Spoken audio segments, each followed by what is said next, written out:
Retour sur ces violences policières qui font l'actualité avec l'invité du Soir 3 Week-end, Dominique Sopo, président de SOS Racisme.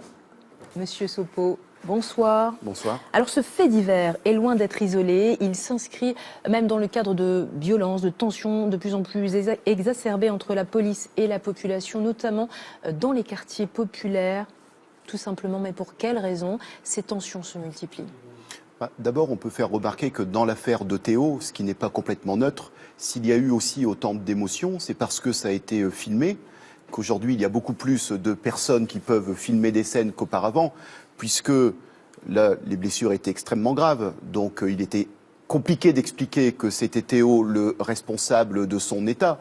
Mais on sait bien que dans toute une série de violences policières, ce qui est dit par les policiers, c'est que finalement c'est la victime de la violence qui est coupable de rébellion ou d'outrage. Donc il y a déjà quand même des avancées techniques, si je puis dire, qui permettent de connaître un peu plus peut-être la vérité. Et on le voit avec ces caméras piétons, ça va dans le bon sens ?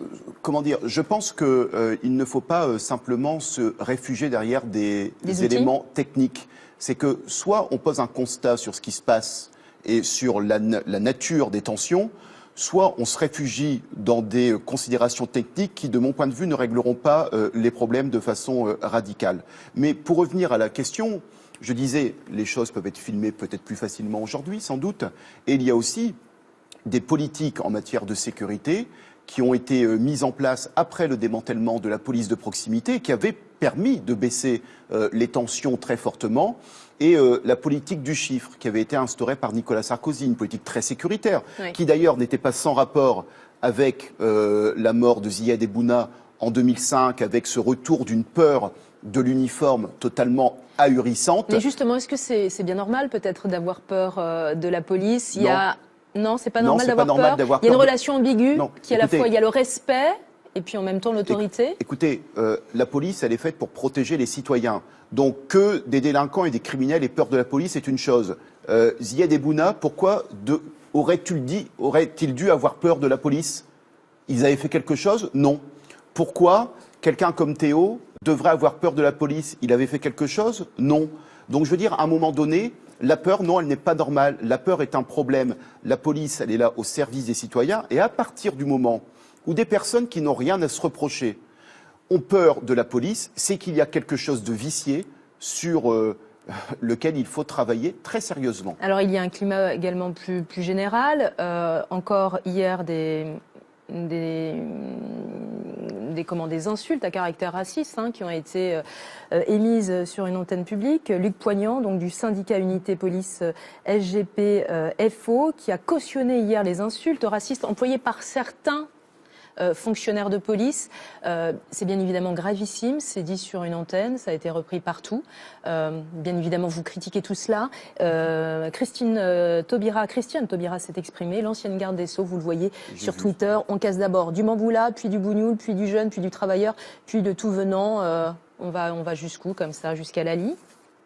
Écoutez, les propos de ce syndicaliste sont totalement stupéfiants.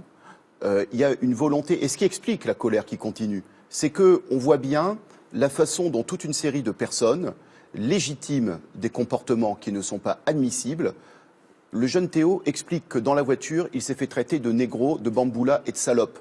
Alors si ça, c'est pas des insultes, et si ça ne caractérise pas notamment du racisme, là, je ne sais pas ce qui caractérise du racisme. C'est extrêmement grave, et il faudrait peut-être que dans les syndicats de policiers, on fasse le ménage par rapport à ce type de personnage. C'est inadmissible. Inadmissible également comme ces attaques récurrentes à l'encontre des forces de l'ordre. On a parlé il y a un instant de ces policiers grièvement blessés au cocktail Molotov. C'était en octobre dernier. Vivre dans certains quartiers où les trafics en tout genre font la loi, c'est compliqué pour des citoyens qui nous regardent et qui manifestent et qui disent également leur ras-le-bol. Alors, d'abord, je ferai une remarque.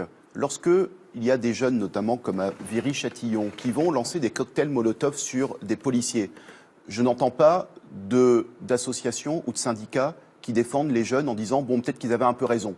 Déjà, je ferai remarquer cela. Donc, il y a des condamnations quand même qui sont assez unanimes, et heureusement. Le deuxième élément, c'est qu'effectivement, il y a des quartiers où il est beaucoup plus compliqué d'exercer que dans d'autres, et c'est pour cela que nous réclamons le fait que dans ces quartiers soient envoyés des policiers qui sont expérimentés, c'est-à-dire des policiers qui ont suffisamment d'expérience pour ne pas confondre l'autorité et l'humiliation. Ce qui est le cas dans cette affaire Théo, puisqu'on voit bien que c'est des jeunes policiers qui sont impliqués dans cette scène de violence extrême, dont je m'étonne d'ailleurs qu'elle n'ait pas donné lieu à des mises en détention préventives, parce que ça aurait été dans d'autres situations, si ces personnes n'avaient pas été policières, je pense qu'il y aurait eu des tensions préventives. Et je rappelle juste que lorsqu'on est dépositaire de la force publique, eh bien c'est une circonstance aggravante et ça ne doit pas être une circonstance atténuante. Et vous serez reçu prochainement lundi. Lundi matin par le Premier ministre. Voilà, pour évoquer ce dossier très sensible. Dominique Sopo, merci d'avoir accepté notre invitation.